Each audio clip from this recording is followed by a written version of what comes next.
Good evening, everybody. It's Steve with Real Progressives. Tonight, Joe Firestone will be giving you the spiel. He will break down austerity myths, and he will break down how those myths are being perpetrated by the Trump administration. Without further ado, let me bring on Joe Firestone. How are you, sir? I'm great, Steve, and how are you? I'm doing good.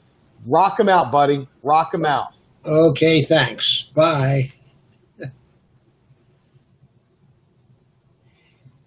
Okay, Steve had to leave, and so I am doing solo again. Hi, Patricia Ann. You seem always to be the first one. I am happy to say. Anyway, what I'm going to do tonight is start up where I left off a week ago. There were, at that time, many other myths to cover. There is, hi, Russell. Hi, Don. How are you?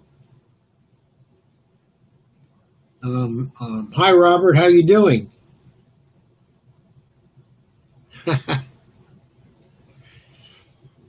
Okay, glad a number of you have signed in already. That's a good omen for tonight. The other myths are in the category of government austerity and shared sacrifice.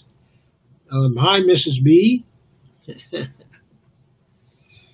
And also our economic future and money. And finally, fiscal responsibility. So there are lots of myths in those categories, and we're going to try to get through them. First, there's the government austerity and shared sacrifice myths.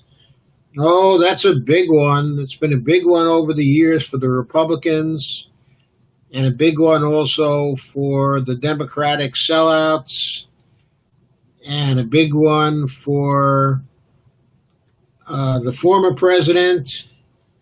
And it's a big one for Paul Ryan.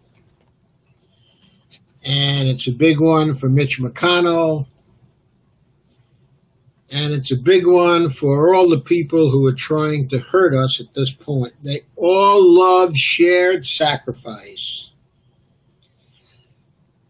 The whole idea behind shared sacrifice is based in the notion that austerity can restore economic growth and prosperity. And so after the crash, there were many people who were lobbying very quickly after the Recovery Act was passed to get back to lower deficits and to sell the ideas of austerity and shared sacrifice.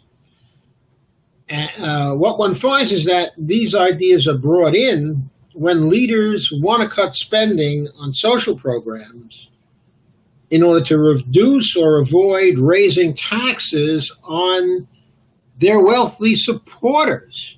Now, we're seeing this kind of austerity go on in many, many states at this point, all across the United States.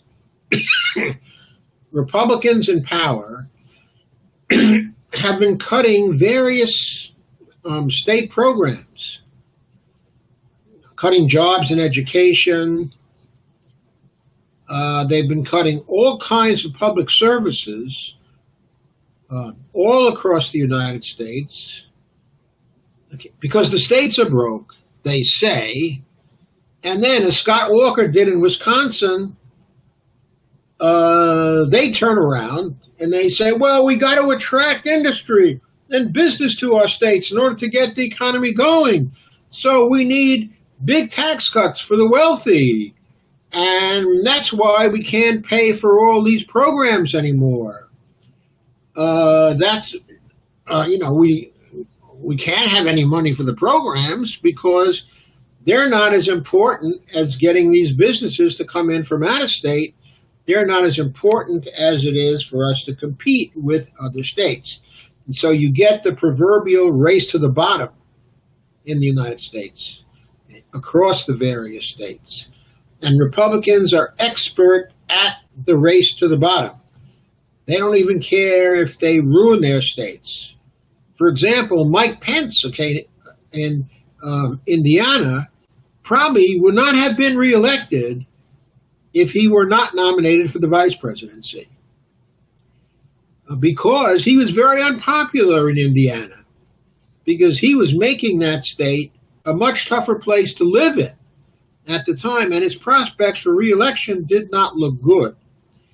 Then there's Sam Brownback in Kansas, who absolutely ruined Kansas, putting through austerity programs and tax cuts for businesses and for the wealthy. And he practically ruined the economy of Kansas. And so it went across the United States. I mean, it went that way in Michigan. Wisconsin hasn't had a particularly good economy. Its economy has been one of the worst in the United States in terms of growth. And so the track record of austerity in the states is not very good. But that hasn't stopped its supporters at the federal level from still talking about fiscal responsibility, shared sacrifice, coming together for one nation. In other words, they want us to give tax cuts for the wealthy and for rich corporations on grounds that we got to come together as one nation. Okay? But they never call for increased deficit spending or for redistribution or for social justice to cope with a difficult economic situation. During the Obama administration, this kind of talk began among Democrats when the president appointed, actually it began relatively early in 2009 with a few scattered interviews from the president and some other conservative Democrats on how reducing a deficit was important. But there was no heavy emphasis on it until the beginning of 2010, when the president appointed the National Commission on Fiscal Responsibility and Reform, which later was called the Cat Food Commission, and attempted to structure the makeup of the commission so that it could get a report presenting a plan laying out how the deficit and the debt could be reduced over time. That commission was the Bowles-Simpson Commission. Erskine Bowles and Alan Simpson. Erskine Bowles from the Clinton White House, and Alan Simpson from the Senate on the Republican side. He was a former senator. And Erskine Bowles, of course, was in the Clinton White House. Okay. And so he came to prominence in the Clinton White House, but performing very well for them in the neoliberal terms of the Clintons. Okay. And Erskine Bowles and Alan Simpson had a lot in common. What they wanted to do was to present a program of raising taxes for certain people and cutting spending very heavily and getting a commission report out on that. But they could never get a commission report out on it, so they faked it. They put out a report of their own. And they could not get the 14-4 majority required to label what they did a commission report. But anyway, they lied about it anyway, and the mainstream press also frequently talked about it as the commission report, even though it was only the Bowles-Simpson report or the BS report, some people would say. Funny how after a while, the BS commission was no longer called that. It was afterwards called often the Simpson-Bowles Commission. When it dawned on them that it could be called the BS Commission. Anyway, I like the Cat Food Commission better in any case. So Anyway, that commission was operating through most of 2010, but the theme of austerity was continued right on, using the desirability of shared sacrifice and austerity by the Obama administration until 2015. Then he stopped talking about reducing the deficit. Hi, everybody. And so the question is, why did he stop?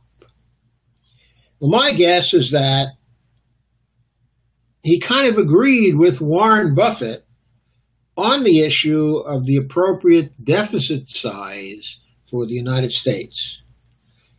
Now, Warren Buffett had proposed a deficit of 3% of GDP. Okay, so it was based on the debt to GDP ratio. And Buffett said, we ought to be running a GDP, we ought to be running a debt to GDP ratio, okay, of 3% on a constant basis. Because that's what you do in a healthy economy like ours. Kind of funny. That was the requirement in the Eurozone, too, that states run no more than deficits, than debt to GDP ratios of 3%. I'm sorry, but deficit to GDP ratios, okay, of 3%. Sorry about that. Now, we all know how well that worked for the Eurozone. It worked wonderfully for Greece. It worked wonderfully for Spain. It worked wonderfully for Ireland. It worked wonderfully for a whole bunch of nations that were collectively known as the pigs. Okay?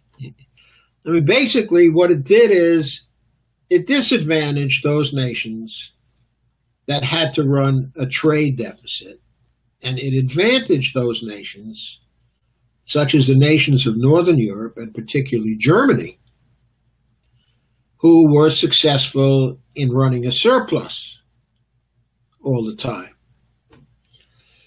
So this policy of a deficit rule set at 3%, regardless of circumstances, in the wake of the crash, was beggaring and has been beggaring of the nations of Southern Europe, while the nations of Northern Europe were doing better, and Germany was fairly well prospering under this particular policy.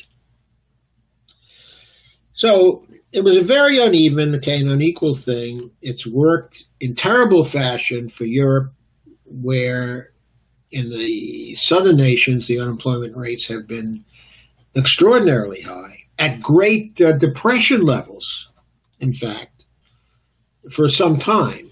And in some of the states, Spain and Portugal in particular, they're still at such levels. Unemployment also is very high in Italy and in Greece, of course, still.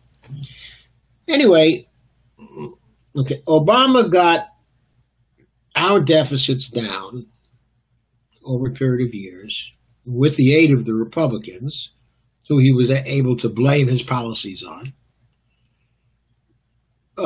to roughly 2.5 to a little bit over 3% or so, in the range of 2.5 to 3.5%. And for the last years, okay, of his administration, coming in at roughly the 3% average level. Okay, so that evidently was his goal. He at least didn't seem to be looking to cut the deficit any further than that, though the Republicans constantly tried to do so, and Paul Ryan each year put forward fiscal plans for the United States, which over a period of 10 years were supposedly designed, if they had worked, to cut the federal deficit to fractions of a percent regardless of what the trade deficits were, totally out of context of the trade deficits, as if there was no relation of the trade deficits and the budget deficits through the sectoral balances. All these people seem totally ignorant of the sectoral balances. So, needless to say, the recovery in the United States was greatly retarded by these policies. And while it has been a constant recovery over a period of years, I guess because our economy is still fundamentally pretty strong, it was a very, very slow recovery. And even though the headline unemployment levels are down in the low fours right now, if I recall correctly, 4.3% or something like that, for the U3 unemployment statistic. The employment to population ratio is extremely low, nowhere near what it was before the crash. It's at historically high levels. To find the kinds of levels that we have now, you have to go back, I think, as far as the 1970s, when a lot of families still had only one person working. Now, of course, people are celebrating that the headline unemployment figure is down to 4.3%. But it seems to me there are 20 to 25 million people still out there who would love to have full-time jobs if they could get it. Even the U6 unemployment statistic doesn't give the true picture of the level of unemployment in the country. If the standard is that everybody who wants a full-time job can get one, then my own estimate of the unemployment level is between 20 and 25 million people who are still out there. Okay. So,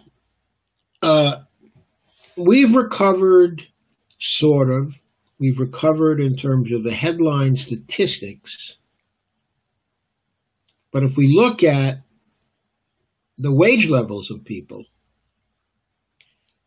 and we look at all those people who have left the labor force in the technical terms of the Bureau of Labor Statistics, we see that we're still in a depression.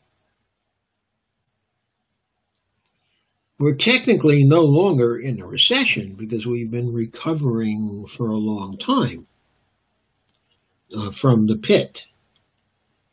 That we're still nowhere near full employment in my terms, even though the Federal Reserve thinks that we are in full employment now, or close to full employment, and they give this as a justification for raising interest rates,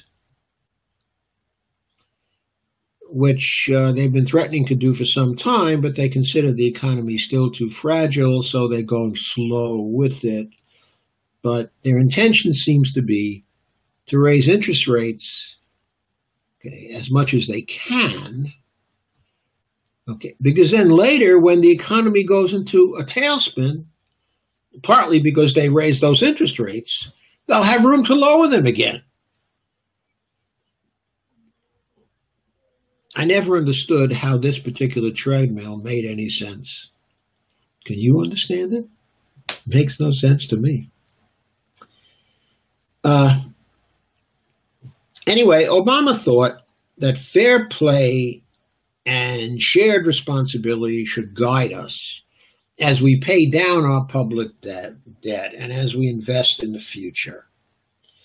And this was his call, and he was echoed by the Peterson Network who he was very closely associated with, and who tried to reinforce him in these policies, okay, at every turn. Hi, Mark. But the amount of sharing that actually existed, the amount of sharing being proposed, was always unfair, since the middle class and the poor had nothing to gain from the sharing involving reducing deficits, and they were being asked to give up very real benefits, while the tax cuts that were being offered for the rich were not acceptable to them and not acceptable to the Republican Party. And while the federal budget was frozen during the period of the fiscal cliff, or just after the fiscal cliff, there was a freeze on various parts of the federal budget for a period of years, not allowing the federal government but to meet the needs of people in a still recovering economy. There, of course, were no tax increases on the rich during this period of time.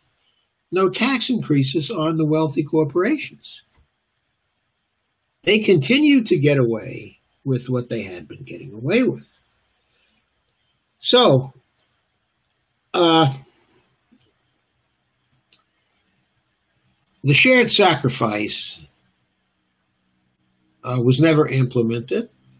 And if it had been implemented, it wouldn't have been very fair anyway. Whenever people begin to talk about shared sacrifice, I always put my hand on my wallet because I know they're going for it. So,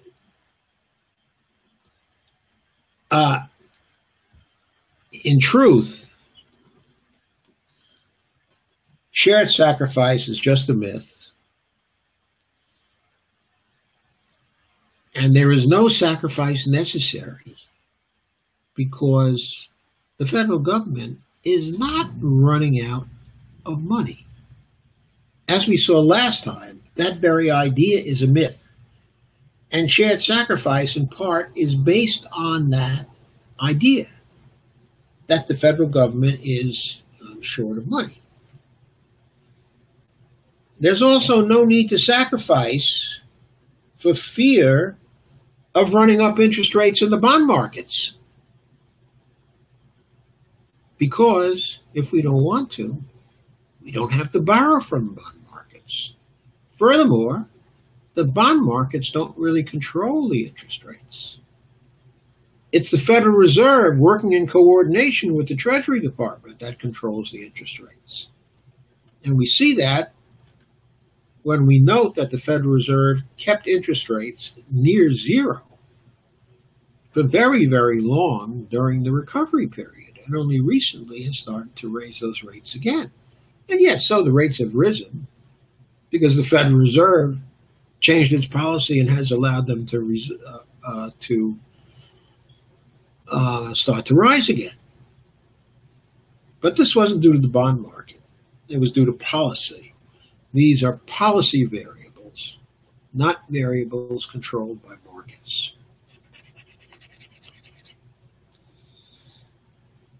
The rich people want to have the government borrow from them at higher rates. They don't like the zero rates. The bondholders don't like the zero rates. What I say is, if they keep on pressuring the government for higher rates and they become obstreperous, then what the government ought to do is just borrow enough to cover only 50% of new deficit spending. Don't issue the bonds to cover the other 50%. Use platinum coins, the revenue from platinum coins, to do that spending. If we do that, we'll soon find the bond market people screaming for risk-free treasuries at whatever rate we want to offer them. Even better, have them go for 2 or 3 years without issuing any bonds at all.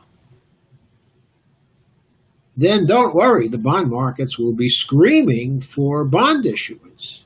How do we know?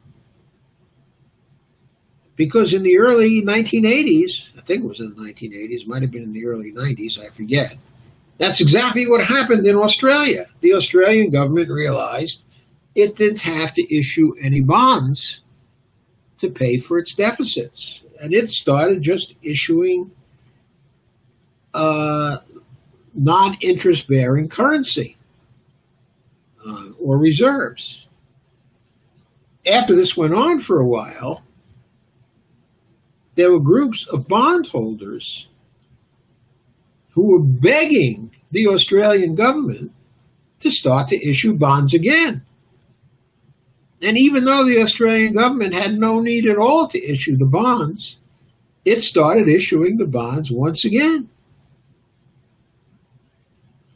And it started up all the mythology of the power of the bond markets once again.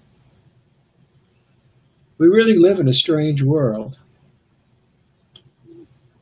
So the question we ought to ask is, when will the banksters, the mortgage fraudsters, the big bank executives, and Wall Street traders have to share bonuses from the banks that they got from the banks that were bailed out with federal money? That's one of the questions we ought to ask about shared sacrifice. When are they going to share their bonuses? Also, when will the guilty share the sacrifices? That is, the guilty who crash the world economy. When are they going to share the sacrifices? By going to jail? I'd like to know the answer to that question. When will the ratio of CEO compensation to average employee compensation go back to around 40-to-1 levels from the present outrageous 350-to-1 levels? The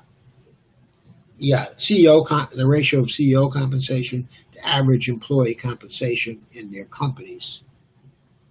Okay. I call that shared sacrifice. That's real shared sacrifice for them. So used to taking the 350-to-1 ratios, I'm sure they could barely live on only 40-to-1, right? Don't you agree? So, I can only say in reply to these questions, take money back from the banksters and other wrongdoers and from the CEOs. Offer to do that. Be serious about it. Fight for it. And then see if they'll compromise by voting for benefits that people need in return for us forgetting about that idea, at least temporarily. We need to bring the economy back to full potential while redressing the economic damage done to millions who suffered from the crash.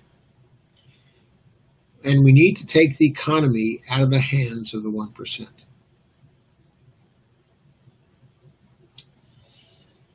What about economic inequality and justice in America?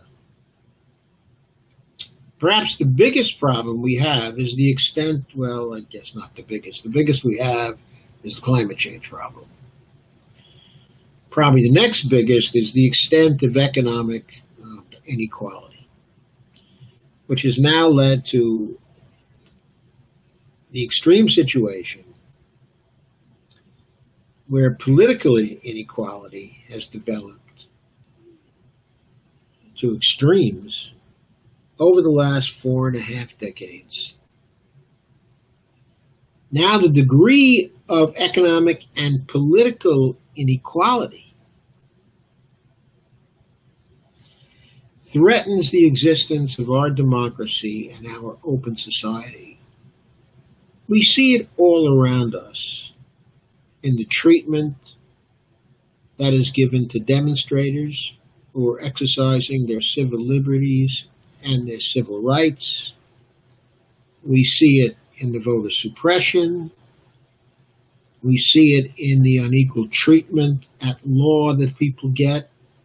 So there are different standards of law for different classes of people in our country. We see it in a whole host of ways. We're now seeing it in relation to the actions the Republicans are trying to take to make the healthcare situation of most people even worse than it was under Obamacare. Under Obamacare, there was still 30,000 fatalities per year due to lack of health insurance, because 30,000 people never could sign up for Obamacare. It was too expensive, or they lived in states where the governors would not expand the Medicaid coverage that was offered under Obamacare. So there was still 30,000 fatalities, because there was still something like 30 to 35 million people who were uncovered. And what do the Republicans want to do? They want to give the wealthy a huge tax cut at the same time as they're planning to pass a law that's going to do another 25 to 30 million people out of health insurance, thus creating another 30 to 35,000 fatalities each year, bringing the fatality levels up to 60 to 65,000 every year by 2024. And the thing that really gets me steamed about this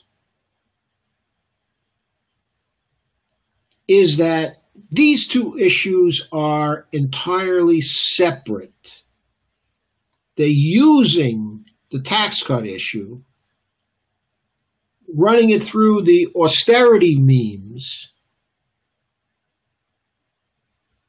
okay, and telling people that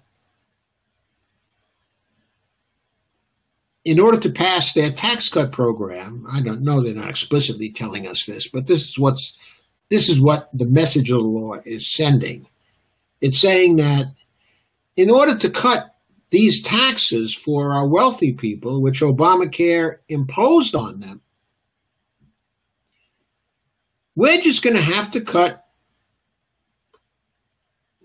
health coverage to people by 30 to 35 million. That's what we're just going to have to do, because it's so important to us to cut these taxes for the wealthy people.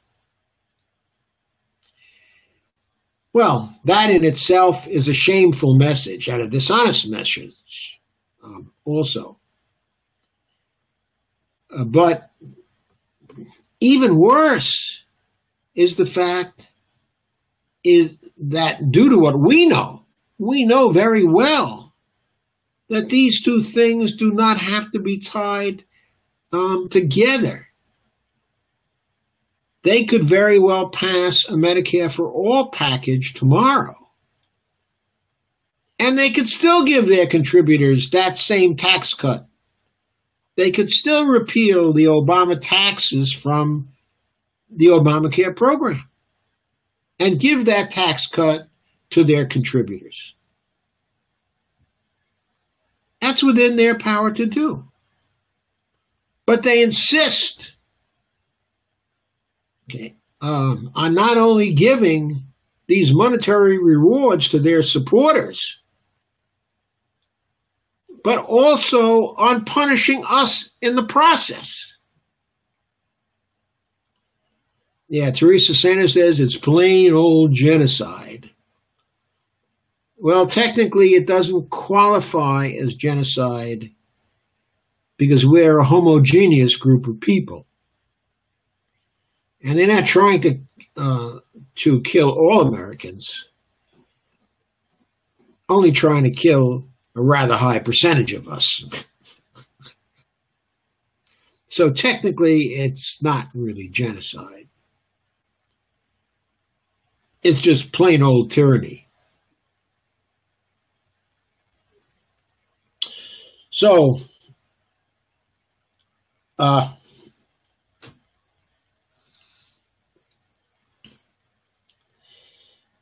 solutions to our inequality problems will be painful if we want to restore our democracy.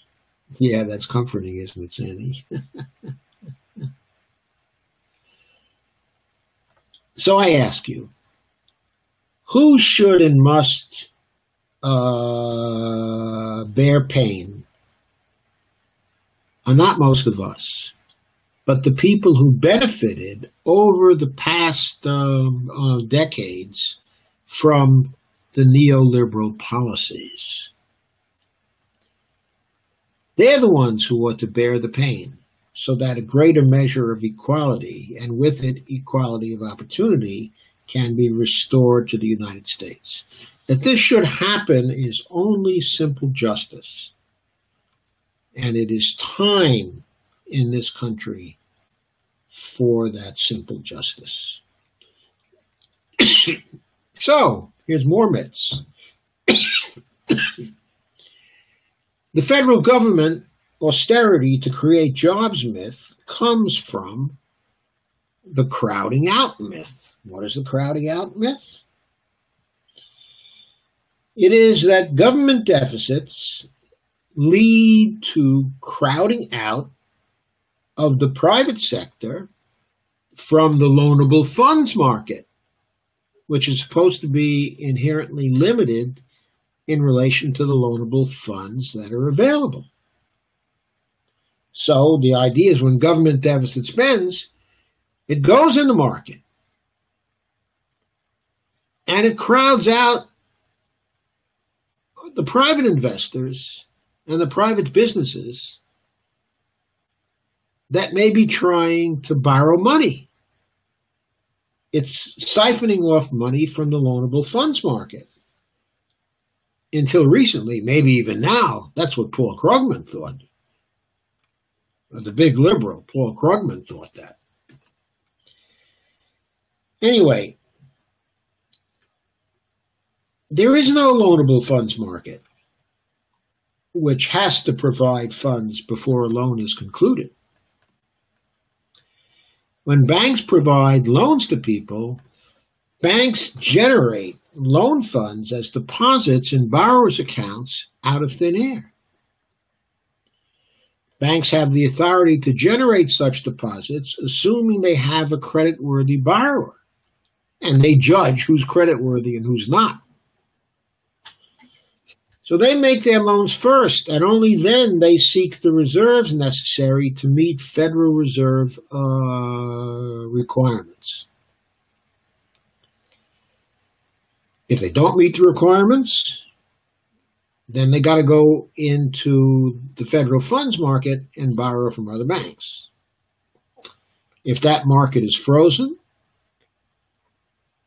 and there are no funds to get from there, they can always go to the discount window of the Federal Reserve, where the Fed, in order to provide for banking stability, will extend to them the funds they need to meet their reserve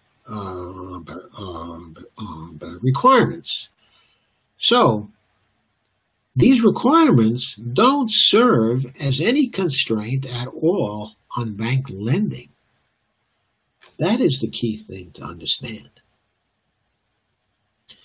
So there is no crowding out. Government deficits don't mean that businesses get crowded out of funds needed for investment or expansion. What does happen is that if the economy is spiraling downward, then that affects sales prospects of borrowers seeking loans. And that in turn affects the creditworthiness of the same borrowers. That's what causes the borrowers to be not sufficiently creditworthy to get loans.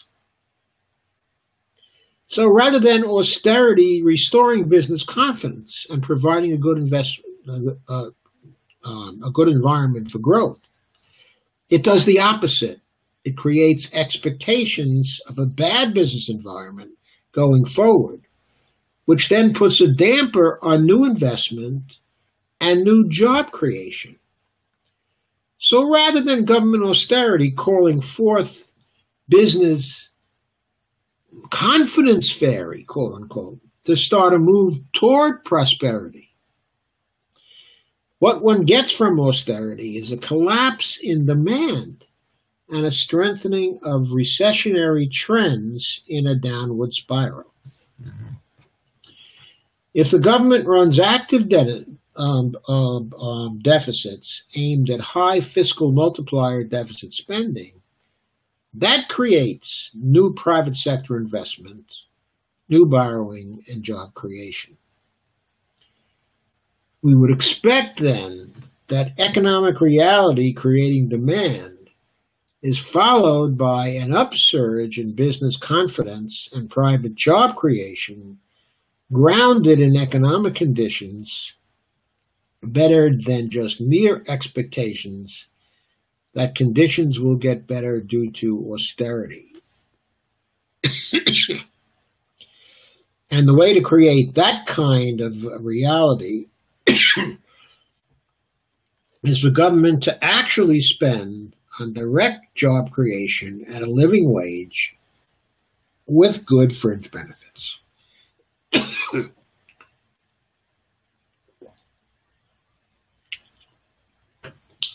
Excuse me, my throat was getting a bit dry. If the government involved is a fiat sovereign, then like the United States, then deficit spending creates no problems. Even if the government issues debt along with the new money it creates, which please remember is an unnecessary thing to do. So the effect of that kind of deficit spending will be job creation, while the effect of austerity, lack of that deficit spending, or an insufficient supply will be higher unemployment until the economy reaches the bottom. Where the bottom is will depend on the strength of automatic stabilizers in the system. Here's another myth. How often have you heard, if we take steps now to address our deficit, that will mean a more robust economy and significant job growth over the next 10 years. You're probably hearing that right now. If we take steps to address our deficit by cutting taxes for the rich and cutting all those spending programs, right? That's going to mean a more robust economy and significant job growth over the next 10 years. Isn't that what Paul Ryan says, or one of the many totally erroneous things that he says? Yes, too many frickin' times, right. The evidence that this theory is just a myth is all around us. All the nations that have practiced thoroughgoing austerity after the crash of 2008 have experienced downward spirals. Also, the nations with the deepest recessions and depressions are nations but are generally not fiat sovereigns, which either decided to practice austerity, such as the Irish, or were forced into it, such as the Greeks. In the case of the nations of the Eurozone, nations were forced by the Troika.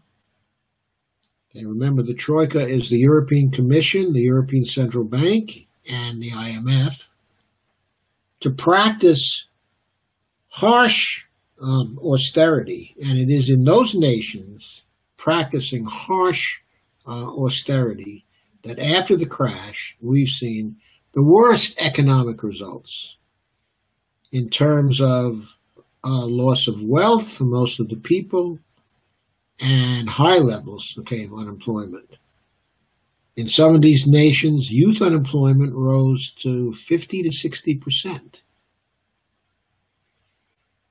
In one of the Baltic states, I think it was in Latvia, 16% of the population by young people migrated to other nations to find jobs. So they lost their youth as a result of practicing austerity. There's a book out called The Body Economic. But Google it and buy it, in Amazon. It details the effects of austerity through the years all over the world, and is one of the documents that proves the adage that austerity kills. The evidence cited in this book shows that Russia, that extremely powerful enemy and threat to the United States that we're facing, lost 25 million people in the aftermath of its own crash in the 90s, when it decided to practice austerity. Yes, the authors have slipped my mind right now, but it is I'm sure I have the title right, so if you Google it, then you'll find the authors. This is really a brilliant book, and I strongly urge that you read it.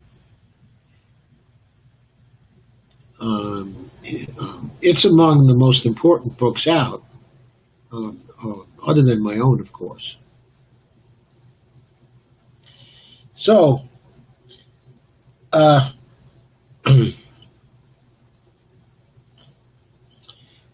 in these nations that have practiced the harshest austerity, Wright, Stuckler, and Basu, in these nations we see greater poverty, more illness, but thank you, Russell, more foreclosures, higher unemployment, more social distress, and intensifying social conflict. Oh, thanks, Sandy. Then in nations that had lighter austerity, or nations such as Iceland, which said no to government austerity from the get-go. In fiat sovereign nations, such as the U.S., we've seen increasing deficit reduction as time passes, which really delayed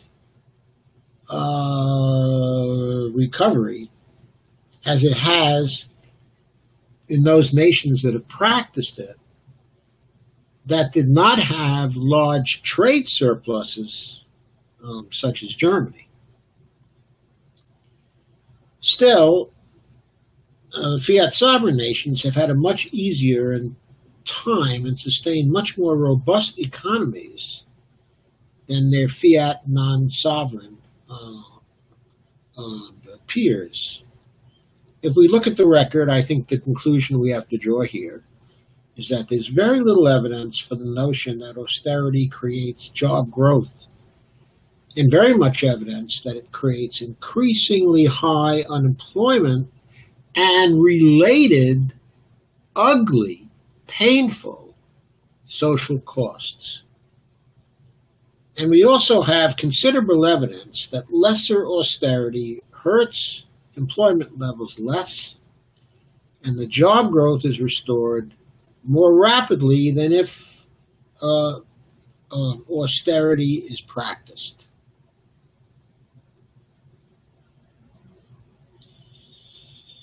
So,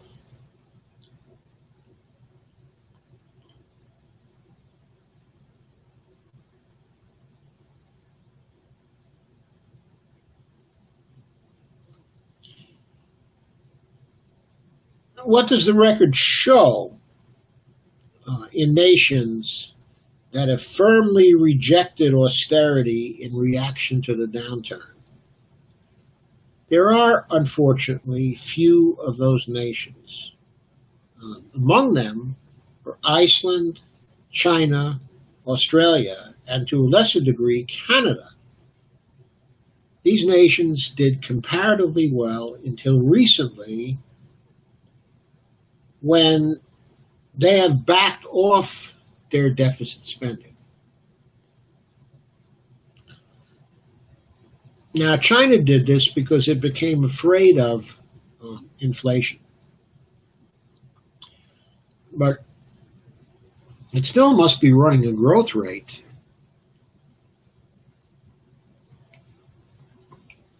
of maybe 6% or so. And that is in addition to the very great trade surpluses it has.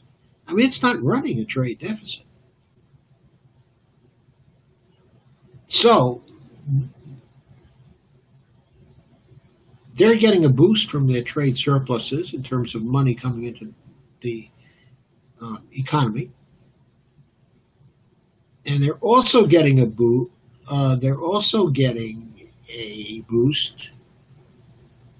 from their budget deficits, as well from their expansionary fiscal policies, as well.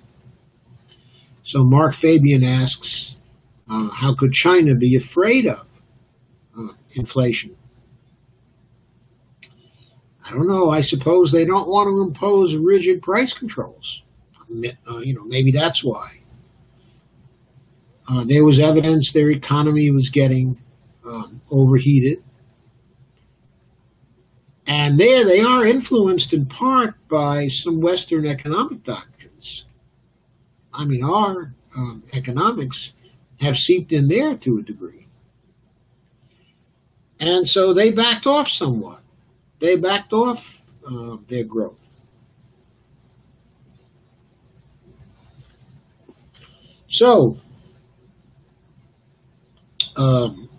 Australia, which responded to the recession in the first place with healthy deficit spending, has now also backed off and has been reducing its deficits and singing the tunes of austerity to its population. Canada has done this as well, and now tries to be fiscally responsible. In all these nations, though, it was true that they were doing better when they were not attempting to reduce their deficits. Yes, China is a net exporter. That's what I said. So they're getting a boost from their net exports. I mean, not from the goods themselves, but from the financial returns. And they're getting a boost from the very robust levels of government spending that are going on also. I think that's how they maintain growth rates that are 6% and above year after year after year. We haven't seen that kind of growth here since the Second World War. when we were deficit spending out of our minds.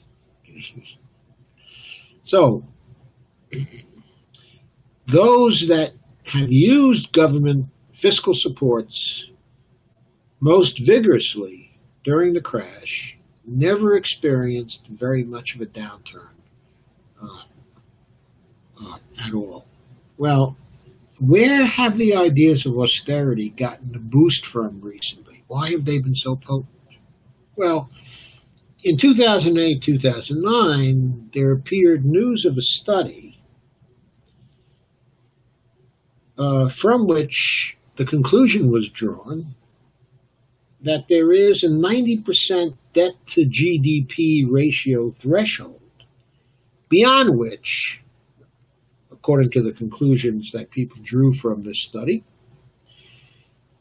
there is a negative relationship between an increasing ratio and economic growth. This claim arose out of the Reinhart Rogoff work,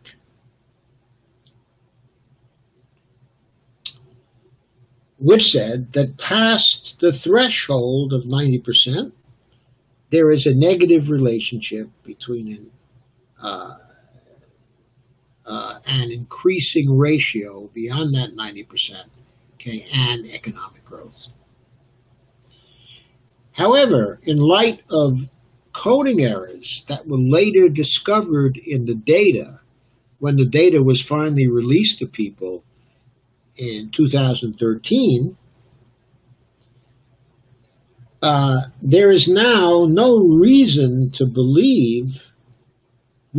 found in their data to believe that the debt to GDP ratio has a negative impact on growth in their sample of a very large number, of nations. I forget how many nations they studied, maybe 35 to 40 or something like that, as I recall.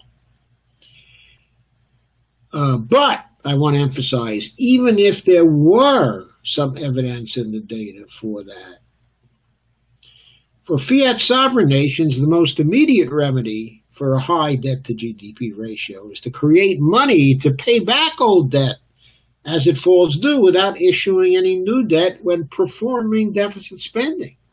So for fiat sovereign nations, them carrying a high debt to GDP ratio is their choice. If we chose tomorrow to not issue any more interest-bearing debt instruments, but just to give Treasury the power to spend at will, actually we have, in the form of using platinum coins. But let's say if it were common practice for the Treasury Department, when it wanted to, simply to create money in the private sector, and issue that money at the same time with no accompanying debt, then it would be the case that the debt to GDP ratio would be constantly falling very rapidly until one day it would be zero. And so for fiat sovereign nations, the level of the debt to GDP ratio is a choice. We've not so far made the choice to lower that particular debt to GDP ratio in that way, but we could. Anyway, those proposing austerity policies as a remedy for that threshold of 90% have been ignoring that the immediate remedy open to fiat sovereigns like the United States and the UK, Australia, Japan, New Zealand, and so on, is simply to issue currency and over time to lower the debt to GDP ratio to any level that these countries want to do that. It turns out that the data set used by Reinhardt and Rogoff was insufficient to test their hypothesis that there was such a relationship in the data anyway, because their data set was terribly biased in its incompleteness. It evidently was constructed to prove a negative relationship between the ratio and growth.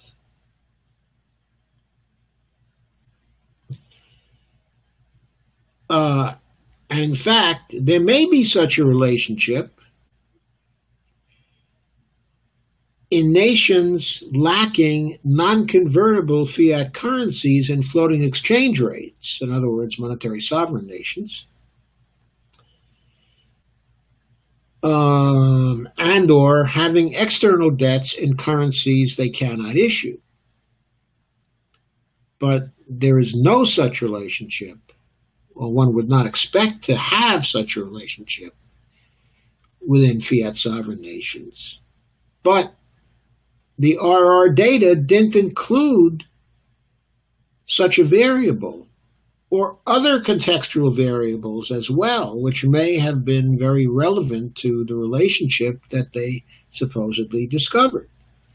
So the analysis to test the relationship they wanted to test wasn't possible in the data they produced. In non-fiat sovereign nations, modern money theory suggests that government budget constraints on deficit spending, like those we find in the Eurozone nations, would create a negative relationship between the debt to GDP ratio and growth. In fiat sovereigns, there might be an indirect relationship between variations in the debt to GDP ratio. Hi, Lenny. Thanks for coming back. And economic growth through the actions of politicians who believe in the austerity ideology, pulling back on government deficit spending and consequently having a negative impact, on economic growth. So in other words, even in fiat sovereigns, there can be a negative relationship showing up because the austerity ideologues are creating a self-fulfilling prophecy. But of course, there was no way to test that given the data that was collected by Reinhardt, and Rogoff, because they weren't looking to see whether such a relationship existed. So, in their study, there were severe modeling problems. You can't provide a thorough analysis of causality between two cross-country variables, like the debt to GDP ratio and the rate of economic growth, without including additional variables and doing time series analysis at the national level to establish causal orderings and to partial out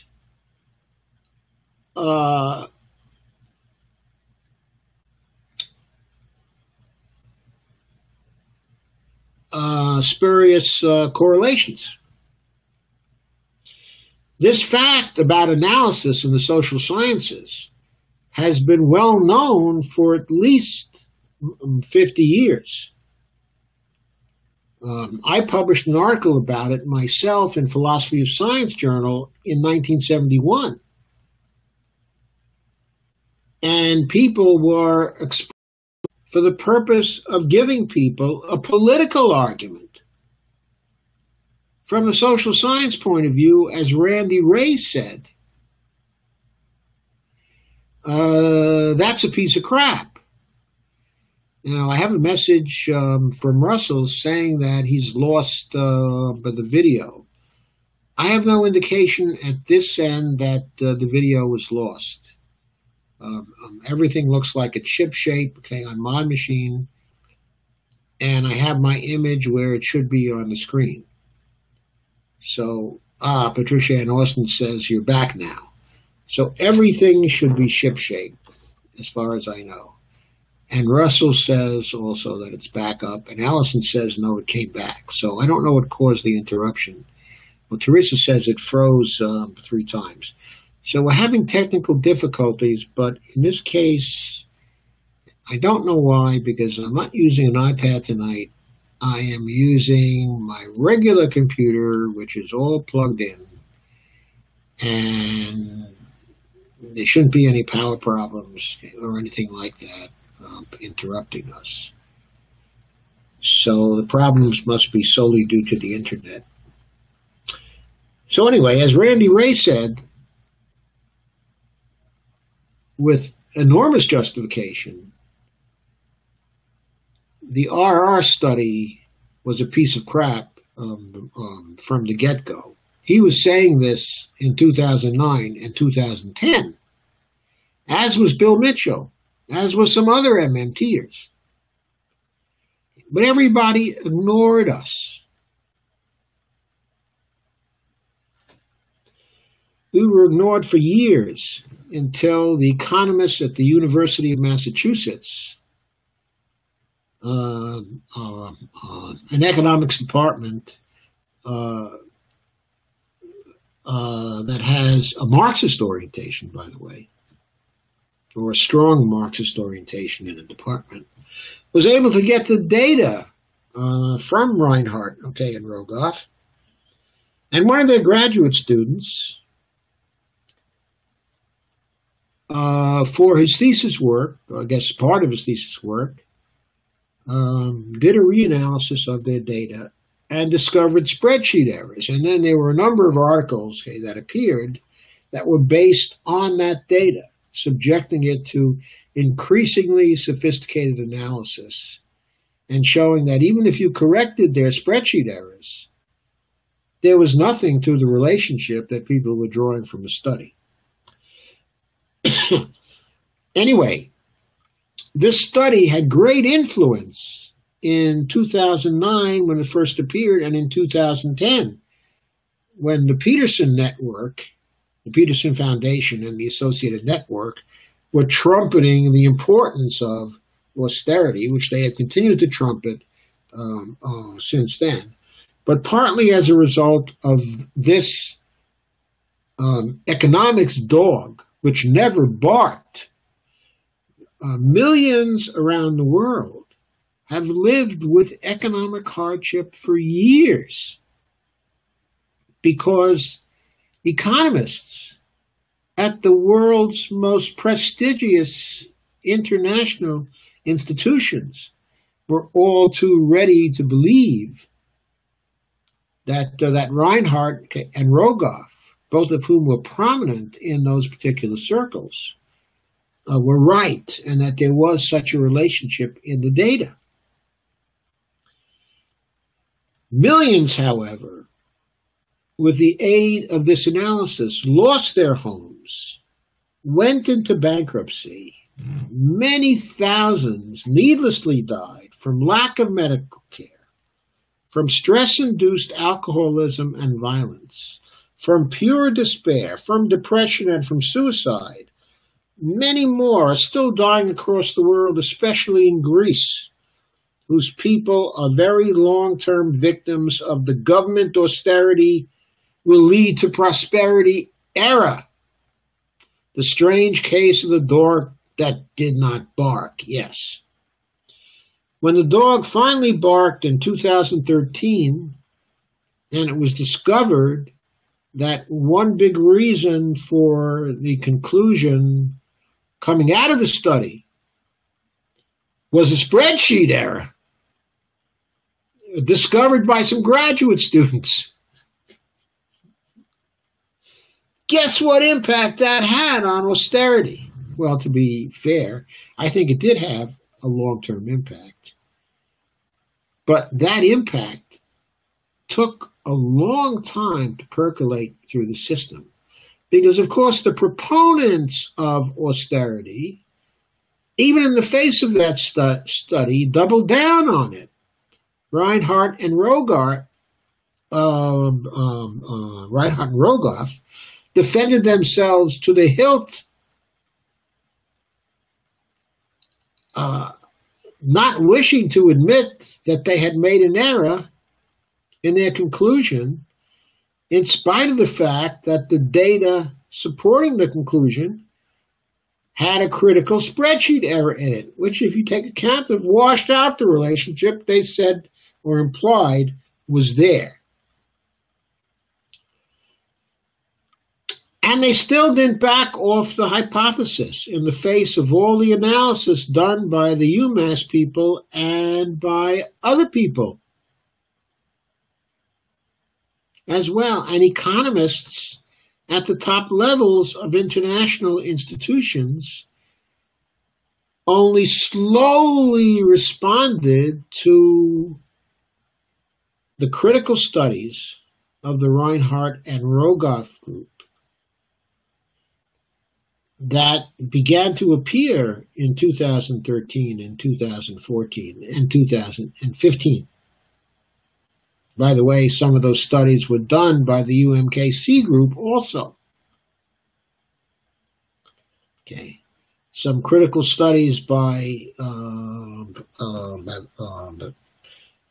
Matthew Berg and some other graduate students, okay, at UMKC, which also confirmed that there was nothing to the relationship, okay, of Reinhardt and Rogoff.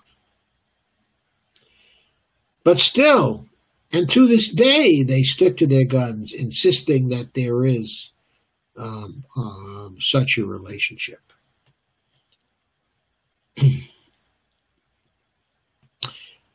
So, it's so frustrating, and it's so hard to get past this intellectual closed-mindedness and corruption which we see in our major institutions. Even when they're caught red-handed, they still double down on what they've been saying, and they slowly back off without making explicit admissions that they were wrong, without apology, without any mea culpas. Just going on the same way as if nothing had ever happened. Gradually, some of the economists at the big economic institutions, as for example the IMF, began to include in their reports the truth that there's no correlation between the level of the debt to GDP ratio and growth, that things depend on the circumstances of the individual nations, and the policies have to be tailored to the circumstances, okay, of each of the nations. But in spite of that, in spite of the top economists at the IMF issuing reports saying there was no relationship, and advising against austerity policies, the heads of the IMF, Christine Lagarde and her successors, stuck to their guns. They stick to their guns to this day in Greece, not backing off austerity at all, continuing to place Greece on the rack and to threaten them with financial ruin if the government of the country acts to benefit its suffering citizens. Yeah, by the way, I wrote a book on that too. So, moving to myths about our economic futures. The fiscal austerians are convinced that we do not have a bright future economically, and they're doing everything they can to see to it that their views are self-fulfilling prophecies. Here are the myths they've developed to support their views about our future. Paul Ryan constantly says, the next generation will inherit a stagnant economy. Oh, you're very welcome, by the way. And a diminished country.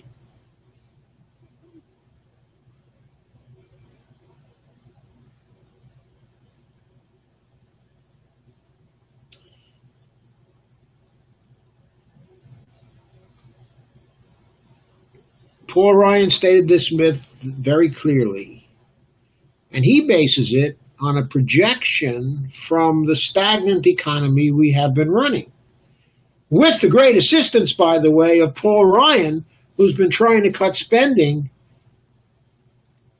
and cut taxes for years and years now. And of course, he's most interested in cutting the taxes.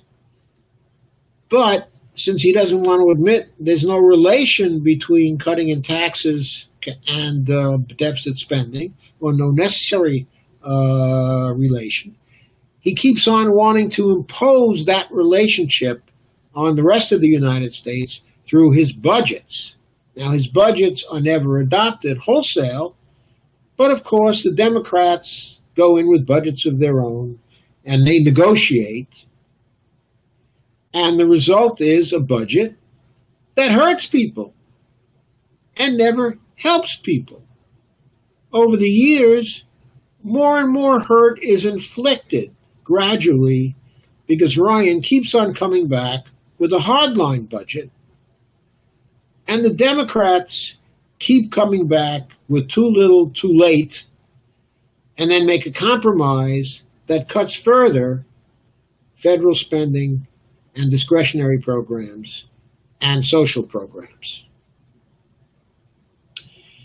So this is a perfect case of the self-fulfilling prophecy, because his Republicans, and many Democrats who share their assumptions have been ensuring the result of a stagnant economy by pursuing austerity policies. Ryan's version of economic science is at the very least 115 years old. Some whiz kid he is. Between he, Mike Pence, Tom Price, and their cohorts, they'd have the economy flat on its back for the next 100 years, while insisting that they'd given us paradise on earth. Ryan also says, on this current path, when my children, who are now 6, 7, and 8 years old, are raising their own children, the federal government will double in size, and so will the taxes they pay. That's not so. It depends on whether people insist on collecting taxes on a one-to-one basis with creating and spending dollars. We don't have to do that. We could do it if we decide to do it. We could tax even more heavily than doubling the taxes they pay. We could triple the taxes they pay. But we could also halve the taxes they pay. It's up to us. It's a matter of policy. It's a matter of context. It's a matter of fiscal impact. Okay? If MMT takes hold, if people begin to believe it and base their policies upon it, and these are progressive policies, then taxes for Ryan's children may be lower than they are today, correcting for inflation, and their benefits may be far greater, even than Ryan's was. When he got to go to school on death benefits and disability payments, which his family received from Social Security.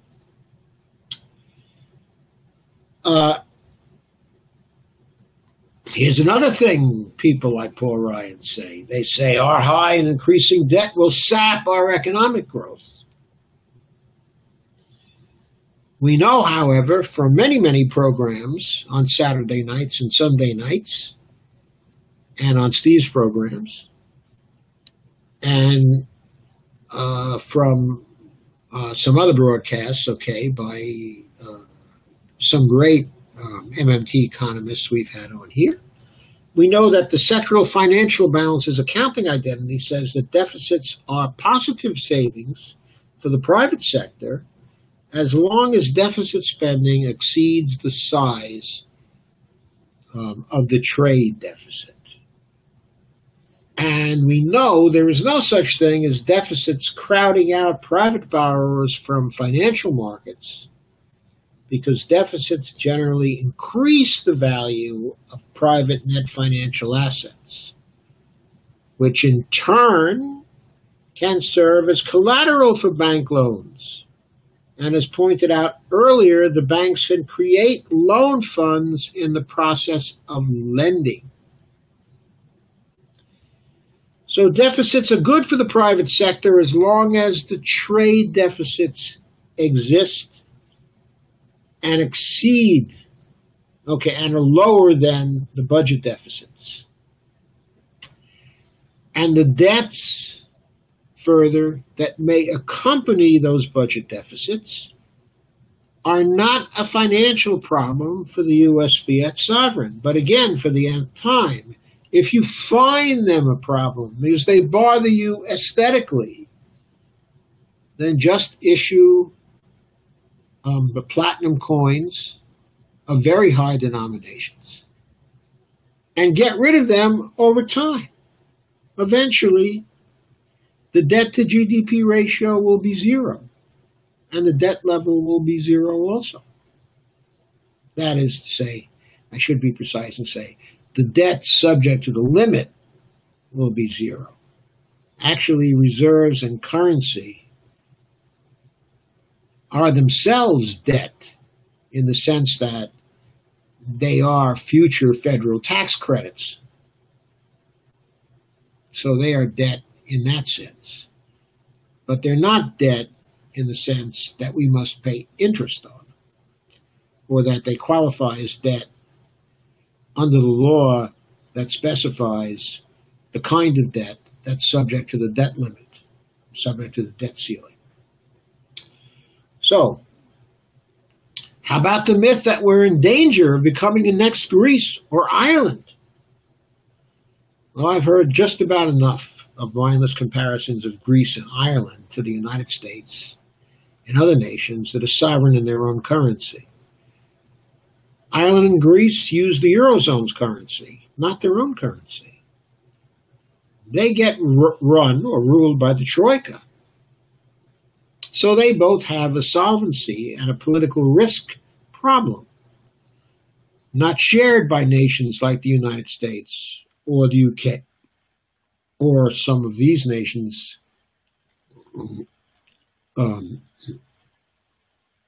don't have that risk, even though they may act like it, because they pretend that they can only tax or borrow to raise funds. These other nations, the non-sovereign ones, can be driven into insolvency by the bond markets and also by decisions of the Troika. Currency-wise, Euro nations are like the states of the United States and not like the federal government, which is the creator of U.S. currency. No, Ireland is not part of the UK. It has been independent for some time, except for the northern province,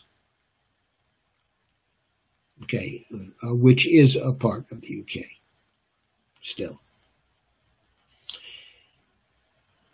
There are myths about money. One myth about money is that our money is fake.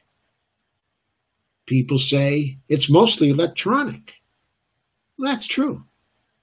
And we have no backing for our currency. No, we no longer back it with any other commodity. And that's true. They say it's just printed debt from the Fed. Well, technically that's false, because the Fed, even through its orders from the Bureau of Engraving and Printing, causes very little money to be printed, a very small percentage of the whole. It mostly creates money by issuing reserves, by just keystroking accounts, marking them up. What they say is that this is debt from the Fed. Well, if those reserves are filling the Treasury account and the Treasury deficit spends, then those reserves are net financial assets to the private sector. They don't increase the debts of the private sector. They increase the tax credits, which the Treasury Department has out there.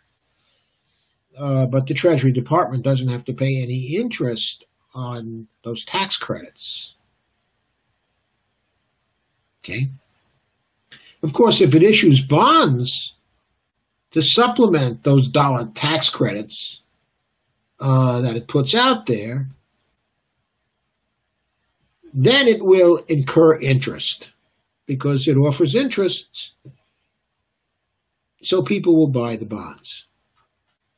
Okay? But we're of very little significance to a fiat sovereign like the United States. It's just because we choose to do it that way instead of having the Federal Reserve just pay higher interest on reserves and not issue any bonds. We don't need to issue any bonds. Okay, but getting back to the issue at hand,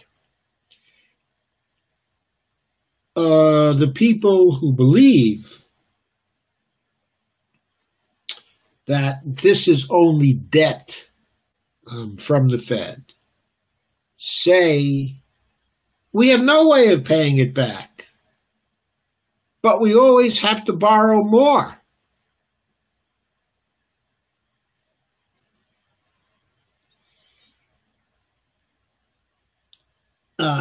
We have debunked that time and time again on this Saturday night show, as has Ellis, as have the other MMTers.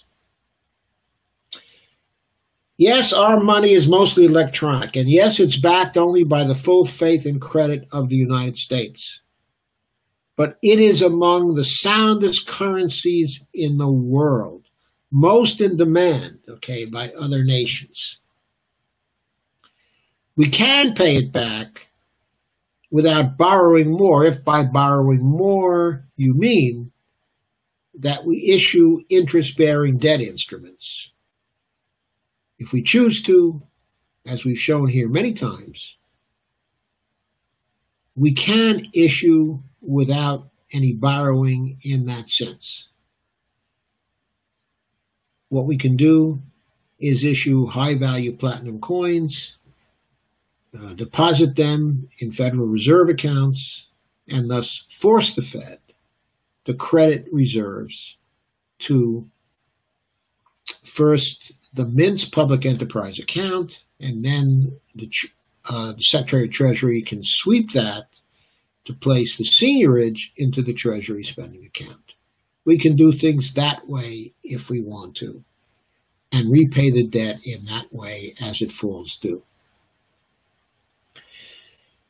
Even though our money is electronic, and even though it's only backed by the full faith and credit of the United States, it's not fake. It can buy whatever is for sale in the U.S. and whatever is available for import to us. So, if you don't want your money because it's fake, send it all in to me. I'll be happy to take it off your hands, especially if you don't want anything for it. In fact, if you send it all to me, I'd even be willing to pay you a penny on the dollar for it. How's that? Of course, I'd have to use that same worthless currency. Oh, Sandy wants to take some too, and Russell wants to take some too. Well, we can all share it out if you want to send it to us. We'll be happy to do that. We're not greedy people. The idea that we have to borrow the money to issue debt instruments is false. We can create it without selling debt instruments if we want to. The next myth about money. Interest costs alone are on track to rise to $5.6 trillion over the next 10 years,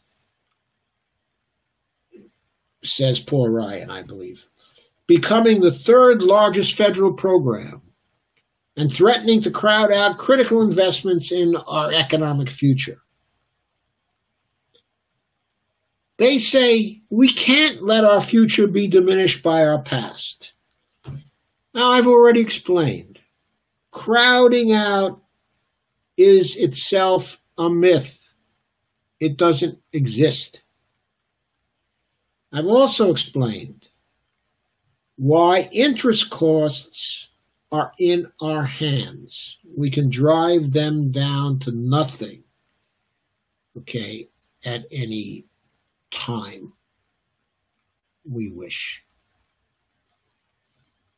When I say we now, I mean the government of the United States. There is no need to fear interest costs.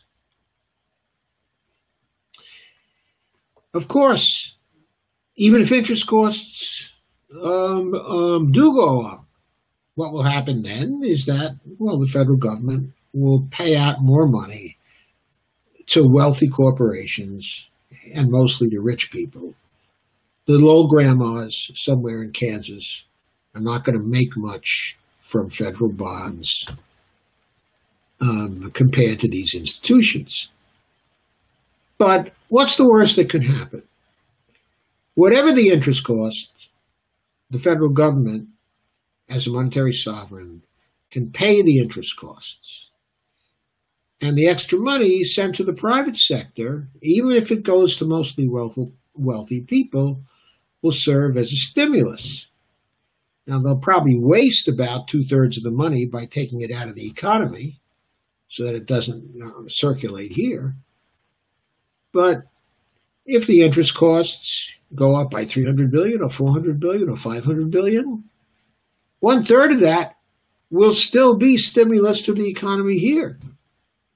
So even then, it's not all bad.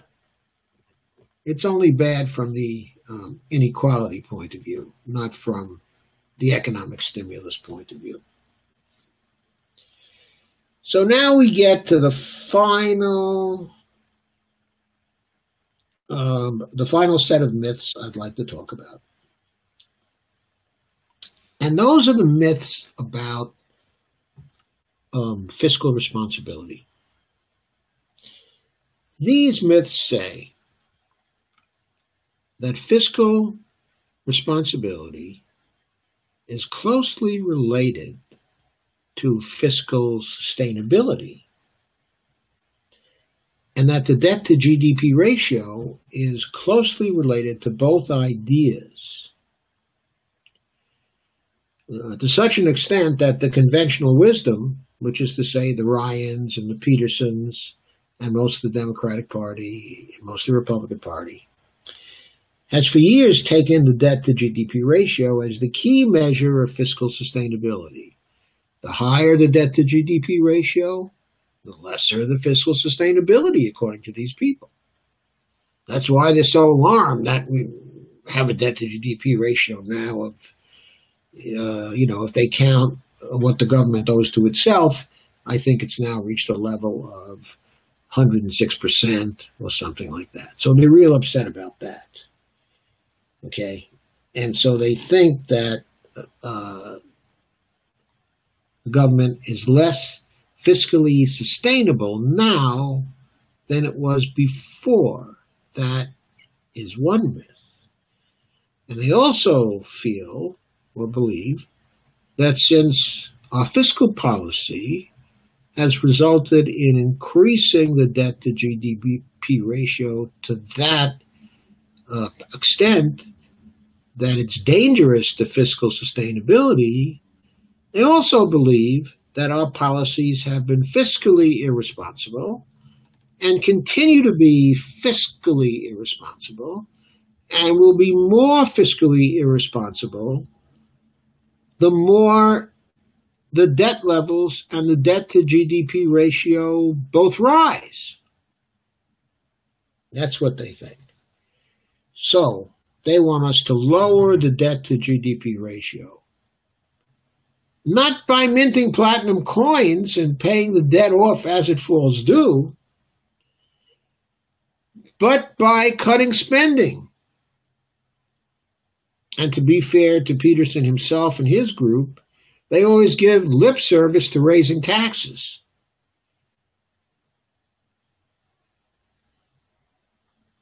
And there are some rich people who do believe that it's necessary to raise taxes if you're going to spend on things. And some of them are even fair-minded enough to say that they're willing to accept increased taxes to help to fund certain social programs. I want to give credit, where it's due. I also want to point out, though, that since taxes don't fund spending, this position, kind-hearted though it may be, is idiocy. Okay. So, the relationships among these three things, fiscal sustainability, fiscal responsibility, and the debt to GDP ratio, have been the key to development of austerity ideology and policy over the years. Austerity needs a moral justification. Otherwise, it is immediately unmasked as class warfare and oppression. That justification has been that it, or at least continued attempts at deficit reduction, are the only fiscally responsible course to follow. So what are we looking at here? We're looking at Maggie Thatcher's "there is no alternative." Now, we know better now. We know there is an alternative. We know that for fiscal sovereigns, there is no fiscal sustainability problem, and there can never be a fiscal sustainability problem because fiscal sovereigns have an unlimited capability to issue reserves and to issue currency to pay for the things that are necessary for the government to pay for. So fiscal sustainability comes down to, if you want to maintain your fiscal sustainability, what you ought to be doing is maintaining your monetary sovereignty, unlike the nations of the Eurozone, which gave that away. They made themselves potentially fiscally unsustainable. But the United States hasn't, and the UK hasn't, and the Scandinavian countries haven't, and Australia hasn't, and Japan hasn't. And there are many other nations that haven't made themselves fiscally unsustainable. But there are nations that in many ways have, not just the Eurozone nations. There are other nations that have incurred debts in currencies that they do not issue. There are other nations that have made their official currencies the currencies of other states. The prime example here, was Ecuador, which for years had its official currency as the US dollar. Anyway, so what fiscal sustainability means to nation states is that they keep their monetary sovereignty. That's all it means. That's fiscally sustainable policy. That's fiscal sustainability. So what does fiscal responsibility mean? Fiscal responsibility means running your fiscal policy in such a way that you do not impair in any way the capability of the government to maintain its fiscal sustainability. In other words, to maintain its fiscal sovereignty, and that also you spend for the public purpose. Public purpose is the goal of fiscal policy. So responsible fiscal policy is spending for public purpose. At this point, I recommend you going back to my older video on public purpose and the various components, of public purpose. One of which, of course, is full employment in the MMT sense that anybody who wants a job offer can have one from the federal government at a living wage with excellent fringe benefits. That's one aspect of fiscal responsibility. Having improved, enhanced Medicare for all. No co-pays, and no deductibles. That's another fiscally responsible policy. Having free college at all levels, free education, I should say, at all levels, up through graduate school. That's a fiscally responsible policy. Having a debt jubilee for students, that's a fiscally responsible policy. In other words, doing all the things that Donald Trump and his cohorts will not do. His are the policies that are fiscally responsible. And I don't care what level of deficits he has. He could run surpluses of 10% throughout all the time he's president by imposing harsh austerity on everybody. And his policies would still be fiscally irresponsible. If a government won't have budget deficits greater than its trade deficits, it has to be fiscally irresponsible. Because at the macroeconomic level, that is austerity. And austerity at the macroeconomic level is not in line with public purpose, and so it is fiscally irresponsible.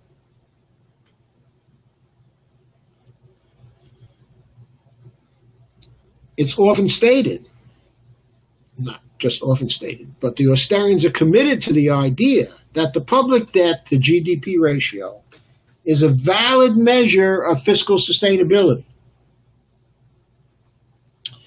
Well, they say the public debt to GDP ratio is perhaps the most important measure used in discussions of relative fiscal sustainability of nations. Again, nations with high levels of debt to GDP are viewed as having more serious fiscal problems than nations with lower levels. This leads to counterintuitive conclusions.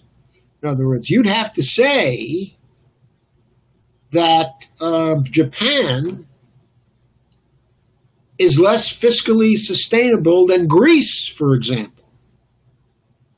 Because right now, Greece has a lower debt to GDP ratio than Japan.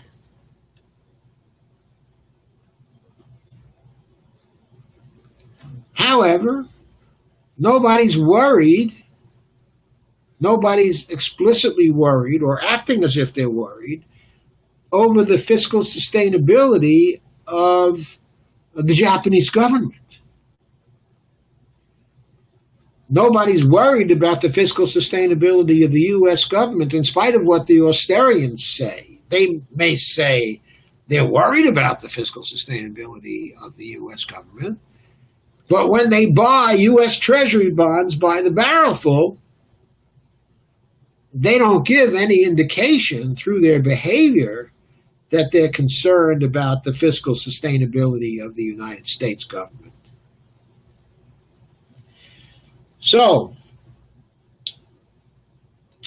we need to keep in mind the public debt is a variable measuring accumulated stock, while the GDP is a flow variable measuring economic activity within a particular period of time. So why do you want to compute a ratio of accumulated stock to a flow within a circumscribed period of time? Want a ratio that takes the accumulated stock of debt, the accumulated stock of liabilities, to the accumulated stock of government assets. Wouldn't that be a better ratio to use? Wouldn't that be the right ratio to use when looking at the fiscal sustainability of a government? I think it would. Well, guess what? What is the denominator of that ratio in the case of a government that has an unlimited capability to issue reserves and currency to pay its spending obligations? What is the value of that intangible asset translated into money? Well, I would say that the value of such an asset is literally limitless. It is infinity. What's the value of a ratio where the numerator is a number, however large, and the denominator is infinity? Well, if that's the right ratio, then in the case of a fiscal sovereign government like the United States, the value of that ratio is not 100%. It's not 75%. It's not 50%. It's not 40%. It's not 15%. It's not 5%. The value of that ratio is not 1/4%, or 1/10%, or 100%. The value of that ratio is one big fat zero. So, the fiscal sustainability of the United States is infinite, and the fiscal unsustainability of the United States, taken as that ratio, is zero. That is to say, it's another way of saying, as long as the federal government maintains its fiscal sovereignty, then its fiscal unsustainability will be zero. Or in common sense terms, fiscal sustainability is never an issue for the federal government of the United States or any other fiscally sovereign government. So that myth is gone too. So that completes my survey of the myths. And the way I want to end this tonight is to ask, what is going on with the federal budget right now and with Trump's health care bill? What are the considerations that are going into formulating the Republican health care bill? I think the answer is obvious. They're still giving us this crap about how we can't have a Medicare for All program, we can't have H.R. 676, we can't even have crappy Obamacare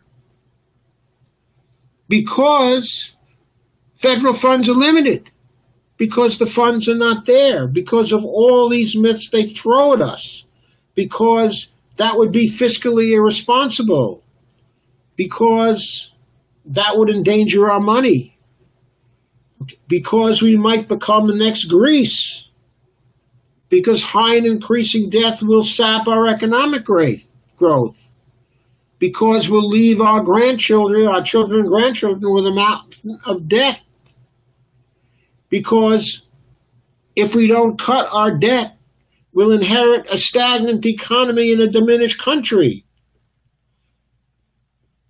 because we can't have jobs unless we have austerity, because we have to pay for everything, because everything has to pass the how you're going to pay for it test, and because it has to pass a fiscal responsibility test, which has nothing to do with public purpose, which is in fact a fiscal irresponsibility test. What the Republicans want to say is, unless you pass our fiscal irresponsibility test and show you are truly fiscally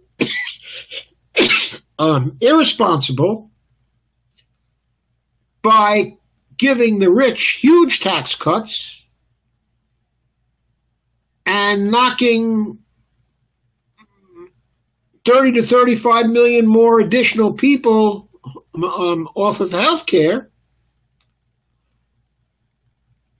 unless you're fiscally irresponsible in this way, they want to say, you're not really fiscally responsible from our point of view. Well, I think we know the answer to give them. And that answer is, we're not fooled. We know what you're doing. You are evil people picking our pockets. And however long it takes, we are going to get you out of there. And we are going to get our government and our country back. And we are going to legislate and we are going to spend for public purpose, for a policy agenda that fulfills our hopes and dreams. We're going to legislate for real fiscal responsibility because we already have real fiscal sustainability. And we think your ideas on fiscal sustainability and fiscal responsibility are straight up bullshit. And we are not having any more. Do us a favor. Get lost and do not bother us again. We don't need all the money you have socked away. We don't care if you've got it socked away. We don't care if you leave it offshore. That doesn't matter because we can just replace it, okay, with other money. And you can go spend your savings in other countries. That's all right. That will give them just some free foreign aid, which came in the end from the United States, and help them to lift up their economies without really hurting ours. As long as we don't let them hurt ours by cutting all our valuable programs and not allowing us to legislate the even more valuable programs that we want to legislate for the public purpose. So, as they say in the funnies, that's all, folks. I'm done for the evening. I hope you have a wonderful evening. Thanks for staying and for watching for so long. I really enjoyed this one. I hope you did too. So, I'm signing out now. And take care, everybody. Until tomorrow, when Ellis Winningham is coming on. I'm sure he's going to have a little rock'em sock'em for you also.